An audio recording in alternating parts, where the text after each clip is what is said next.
दोस्तों, भारतीय जनता पार्टी ने ऐतिहासिक जीत दर्ज की है दिल्ली के चुनाव में और लगभग 27 साल बाद दिल्ली में जो भारतीय जनता पार्टी का वनवास है खत्म हुआ है।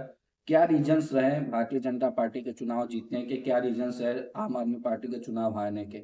दोस्तों, हम 5 सबसे महत्वपूर्ण रीजंस पे बात करेंगे कि क्यों भारतीय जनता पार्टी जीती और क्यों आम आदमी पार्टी हार गई। हालांकि रीजंस तो बहुत सारे रहे, लेकिन आपको बता दें कि आम आदमी पार्टी भाजपा के लिए सबसे बड़ा खतरा बन रही थी, सबसे बड़ा डेंजर बन रही थी। कांग्रेस से भी ज्यादा तेजी से ये पार्टी फैल रही थी। पहले दिल्ली में, फिर धीरे धीरे पंजाब में भी इस पार्टी ने अपना चुनाव जीता, लेकिन अब ये पार्टी खुद अपने गढ़ में चुनाव हार गई। क्या रीजंस है उस पर आइए हम लोग बात करते हैं। तो नमस्कार दोस्तों, मेरा नाम शिवम सिंह है और आज की वीडियो में आप सभी का स्वागत है। जो सबसे पहला रीजंस रहा आम आदमी पार्टी के चुनाव हारने का, वो है मोदी बनाम केजरीवाल। दोस्तों, इससे पहले जो भी चुनाव होते थे, चाहे 2020 की बात करें चाहे 2015 की बात करें, तो वो चुनाव जो होता था वो भाजपा बनाम आम आदमी पार्टी होता था। और अरविंद केजरीवाल ने तो 2020 में यहाँ तक बोला था दिल्ली से कि आप केंद्र में मोदी को रखिए, राज्य में आम आदमी पार्टी को रखिए। लेकिन इस चुनाव में केजरीवाल डायरेक्ट मोदी पे हमला करने लगे और उसके बदले में मोदी जी ने भी काफी रैलियां की। और ये चुनाव आम आदमी पार्टी बनाम भाजपा न बन के मोदी बनाम केजरीवाल का चुनाव बन गया, जिसपे जनता को ये तय करना था कि जनता को ज्यादा भरोसा किस पे है, मोदी पे या केजरीवाल पे। और जनता ने अपना निर्णय दे दिया कि जनता को मोदी जी से ज्यादा भरोसा इस टाइम पे किसी और नेता पे नहीं है।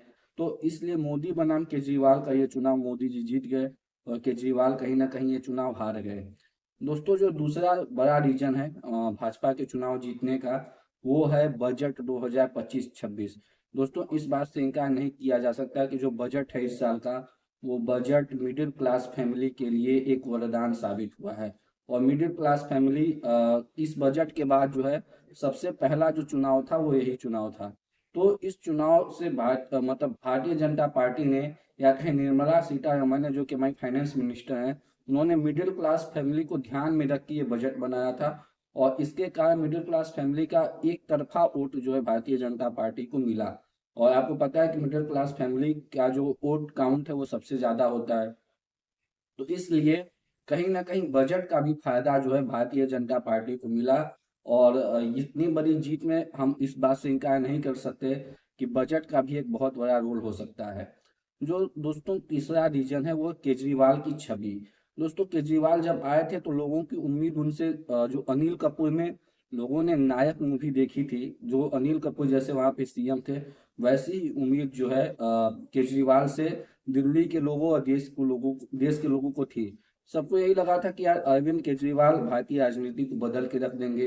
ये धर्म जात पंथ से ऊपर उठ के राजनीति करेंगे, ये कभी भी जनता के साथ धोखा नहीं करेंगे। इनकी जो छवि है एकदम साफ है, पढ़े लिखे नेता हैं, आईआईटीएन हैं, फिर इन्होंने यूपीएससी का एग्जाम भी क्वालिफाई किया, तो काफी क्वालिफाइड नेता हैं। तो इनमें वो बात है कि ये भारतीय राजनीति को बदल सकते हैं। लेकिन दोस्तों, जब अरविंद केजरीवाल का नाम शराब घोटाले में आया, उनके एक एक मंत्री पे अलग अलग घोटालों का आरोप लगा और सारे मंत्री जेल चले गए।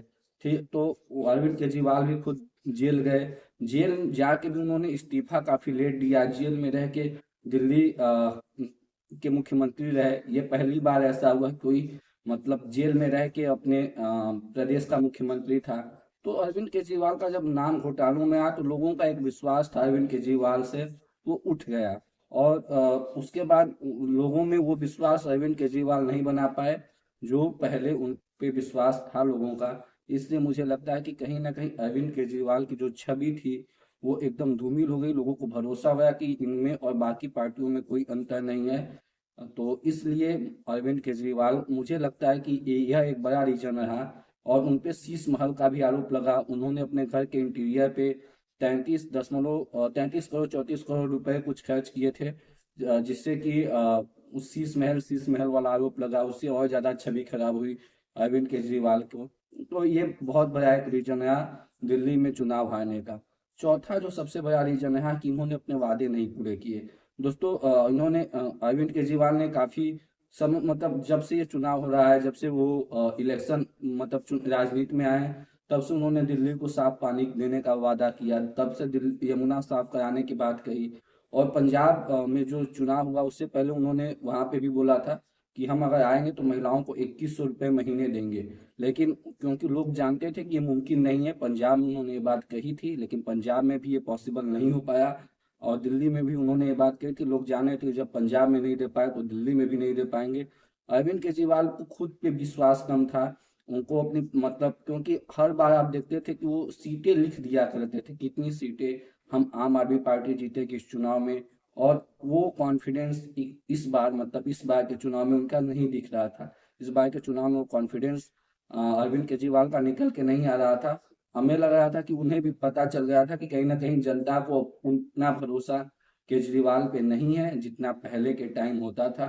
तो ये भी एक बड़ा रीजन रहा कि पानी की समस्या और यमुना जी की, और उन्होंने ऐसे ऐसे वादे कर दिए थे इस चुनाव में कि लगभग उसे पूरा कर पाना नामुमकिन हो गया था जनता के लिए, और जनता भी इस बात को समझ गई थी।